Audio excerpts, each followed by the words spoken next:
Okay, magandang umaga. Welcome back ulit sa aking channel. Ngayon, samahan nyo ako. Gagawa ako ng simpleng almusal at mag-almusal tayo. Sabi nila, Sir, Kuya, komplikado ba ang iyong almusal? O tara, pag-usapan natin. Thyroid patient, ito po ang aking almusal, no? So makikita nyo naman sa katawan ko, gustong-gusto ko na siyang nag-improve. Hindi, joke lang. Feeling lang, feeling. Tawag dito, syempre, isang oras na mula nung ininom ko yung levothyroxine. Ang oras ngayon dito, 6:30 ngayong umaga, no? So, ininom ko siya kaninang 5:30. Uumpisahan ko ang umaga ko ng prutas. So, meron tayo ritong kiwi at saka saging. Kahit anong prutas, bahala kayo kung ano yung favorite nyo. Tapos, meron din ako ditong itlog. Ilalaga ko tong dalawang itlog. Kakainin natin to. No? Kailangan ko ng protina. Tabi ko muna. Meron din ako ditong inassemble na, no? Ito-toast ko pa naman to. Meron akong fresh cut na kamatis. Tapos chicken ewan ko, parang salami to eh. Tapos meron ako ditong wheat bread. No? Magkapatong yan, ito-toast ko. Tapos meron din akong, sorry hawakan ko na. Meron ako ditong cheese. Okay? Unsalted cheese naman siya. Tapos ilalagay ko sa toaster. Well, kailangan ko ng medyo malaki-laking breakfast talaga dahil punong-puno ako ng activity ngayong araw. No? So, kailangan kong magampanan ang mga dapat. Okay? So, mamaya tayo magbubuhat.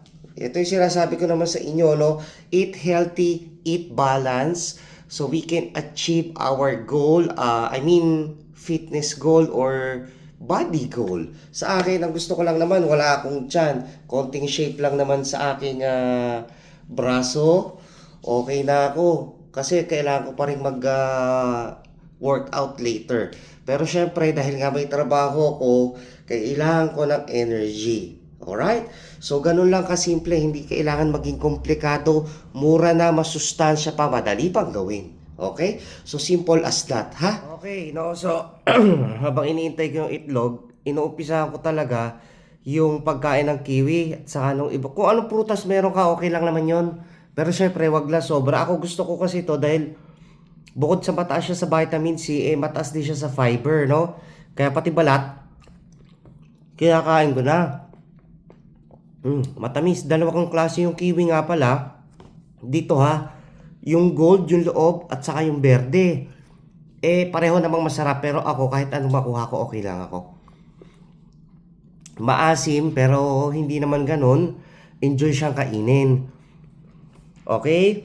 Tapos, syempre, tayo bilang isang pasyenteng may hypothyroid, ang lagi sa akin sinasabi ni Doc, eat healthy, eat balanced diet, kumain ka kung ano yung dapat mong kainin. Huwag mong tipirin yung sarili mo, huwag mong ilimit yung sarili mo. But of course, pagdating sa matatamis, medyo lubay-lubay na tayo or pass na muna tayo doon. Kaya ito, papakita ko sa inyo, no, meron akong ginawa yung sandwich kanina. Chicken sandwich.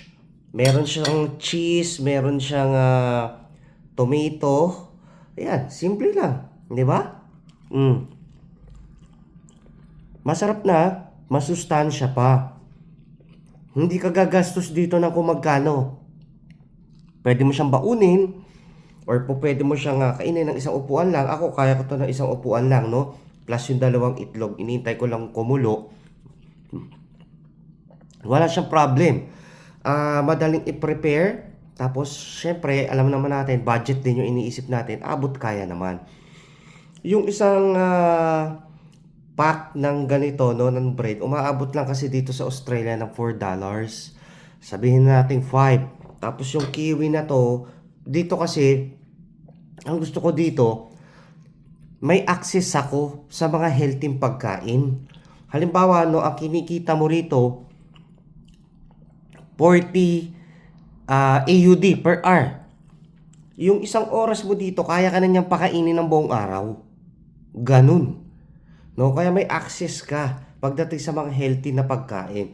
Pero syempre, kahit sabihin mo may access ka, yung disiplina pa rin ang magdadala sa'yo.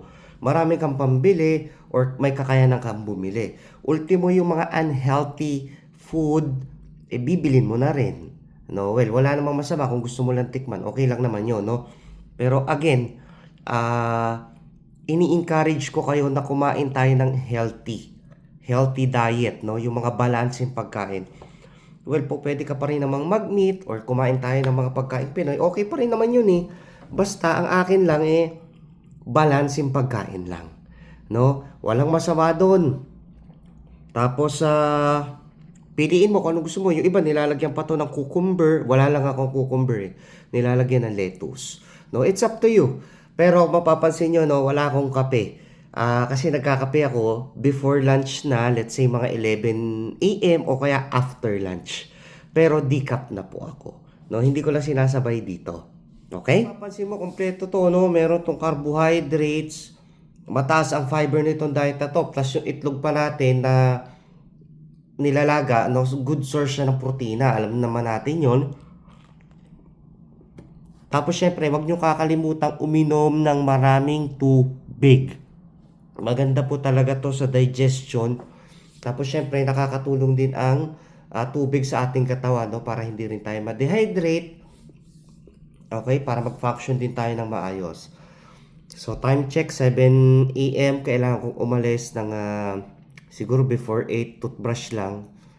Tapos sibat na ako. Tapos, yun na. Ganun lang naman ang buhay. Pa cycle lang tayo. Tapos, lunch, may kinakainan naman ako dong Vietnamese resto. Hindi ako naka-prepare na yon. So, gulay-gulay lang din tayo doon. Pero may rice din naman sila. Kaya okay lang. No, sabi ko sa inyo, hindi nyo kailangang i-limit yung katawan nyo. Basta lahat in moderation, perfect na.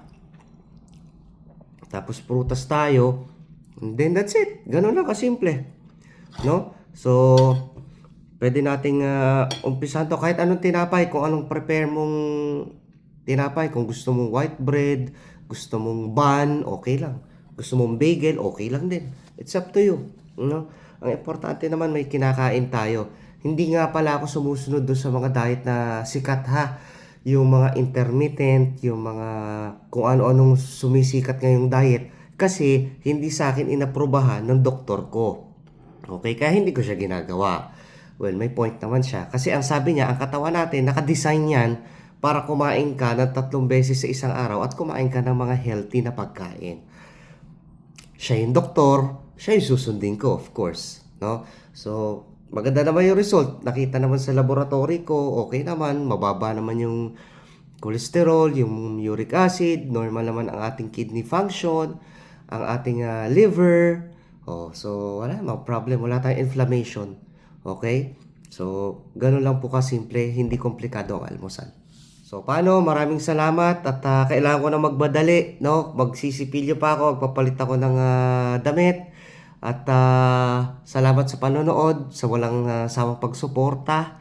God bless everyone and mabuhay po.